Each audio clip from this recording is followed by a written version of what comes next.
Hello there. Today I'm taking a look at a wine from Chile. This is Errazuriz's Estate Cabernet Sauvignon Reserva. It's a wine from the Valle del Maipo. It's the 2022 vintage of this wine. And Errazuriz are a significant Chilean wine producer. Today the company is owned and run by Eduardo Chadwick, and Eduardo is of the fifth generation of his family to control the company. Eduardo took over from his father, Don Alfonso, in 1993. The firm was founded in 1870 by somebody called Don Maximiano Errazuriz, and Don Maximiano was famous for having ridden long distances from Santiago to find suitable terroirs to plant his vineyards. By 1890, Errazuriz's vineyards covered 700 hectares in total, and in fact are believed to have been the largest vineyard area owned by a single individual anywhere in the world at that time. And the company were pioneers of the Aconcagua region, probably about an hour's drive to the northeast of Santiago. But it was Eduardo Chadwick's father, Don Alfonso Chadwick, to whom a lot is owed for the current success of the company. He'd set up as a wine broker, Chile's first in the 1930s, and took the company over in 1983. It was he who had the vision to target exports and decided that the company really needed to modernise its winemaking to enable it to do so. Now in 2022, this wine, which is normally either simply labelled as an Aconcagua wine or a blend of Aconcagua and Maipo wines, is simply labelled as coming from Maipo. And in fact, their vineyards in the Puente Alto do, which is in the heart of Maipo, are some of Errazuriz's best vineyards. Though I'm not necessarily saying that that's the fruit that's ended up in this one. The Maipo has a Mediterranean climate. You get fresh morning breezes coming down from the Andes Mountains, moderating the climate, allowing good fruit ripeness to be achieved while still retaining good fresh acidity. The soils are free-draining alluvial terraces, and these soils manage to reduce vigour in the vine and give the final fruit balance. The 2021-22 season was one of the driest on record. It was certainly the driest for 100 years. In the period January to December, the region received just 64 millimetres of rain. This is a region whose historic average rainfall is about 128 millimetres in the same period, so still not particularly high, but half the rainfall normally. Thankfully, winter irrigation was sufficient to maintain yields. In fact, temperature-wise, the vintage was slightly warmer than normal, but only slightly, and actually that evened out because the period October to December was slightly warmer than usual, and the next 3 months, January to March, was slightly cooler than usual. So on balance, the season was warm, good acidity was retained in the fruit, there were ripe tannins, and the wines have ended up fresh and elegant. The fruit for this was all harvested in the cool of the morning. It was hand harvested and sorted twice on sorting tables at the winery. The fruit was destemmed and crushed and went into stainless steel tanks for fermentation. Maceration was allowed to go on for between 15 and 25 days, depending on the batch concerned. After fermentation had been completed, 15% of the wine went into a mixture of French and American oak barrels for 6 months. So I assume that a reasonable percentage of those barrels will have been new barrels in order to give a certain degree of oak flavour to the wine. So let's have a look at it, shall we?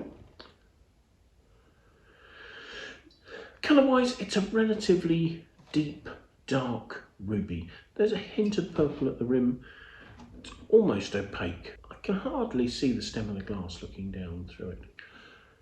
Swirling it, the wine has 13.5% alcohol according to its label, and is producing some reasonable tears on the side of the glass there. There appears to be a tiny hint of CO2 just showing as I swirl it there. So let's see what we make of the aroma, shall we?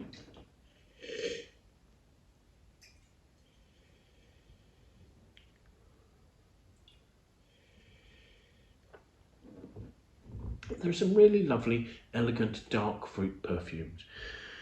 To be honest, there's a leafy blackcurrant note that really does mark out the quite sort of pure character you often get from Cabernet Sauvignon from Chile. The lifted perfume is very attractive, and there isn't particularly strong oak aromas to overpower that. The aromas are a little one-dimensional, but the purity of the blackcurrant and cassis perfume is very attractive. So let's have a taste.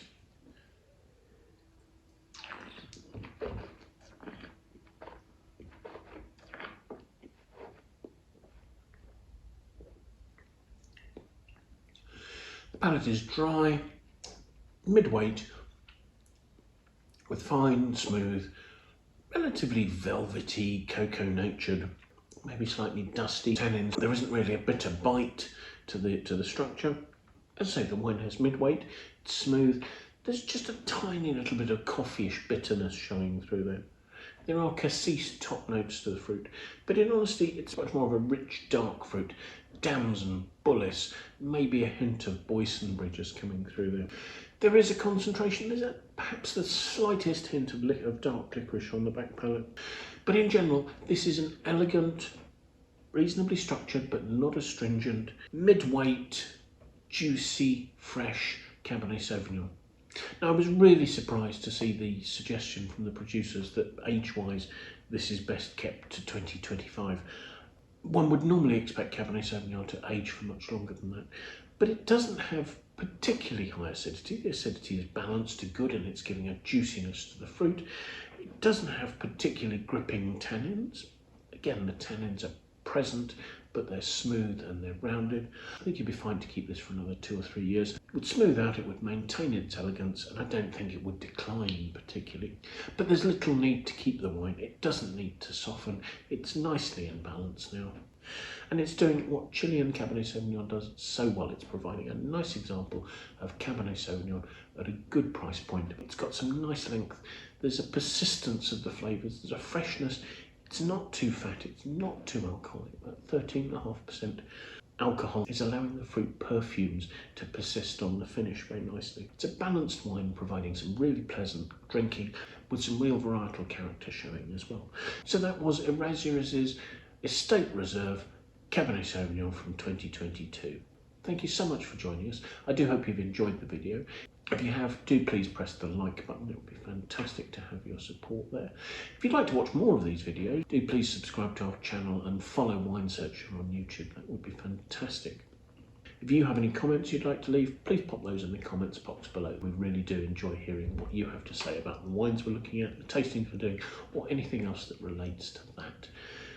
If you have any friends you think might like to watch the video, please feel free to pass it on to them. We would very much appreciate your endorsement in that way. I will leave a link in the notes to the Wine Searcher webpage for this vintage of this wine, so you can go on that, you can see where it's available near you, what its pricing is, you can find out about the backgrounds, the winemaking, the region, the producer, and all that sort of thing by going through the tabs. We also have the critics notes, we have user reviews, price history, and you can compare vintages. So plenty of information you can consult to inform your buying decisions. So thanks again for joining us, and I do hope you'll manage to make some time and come and join us again for another tasting in the very near future. Till then, bye for now.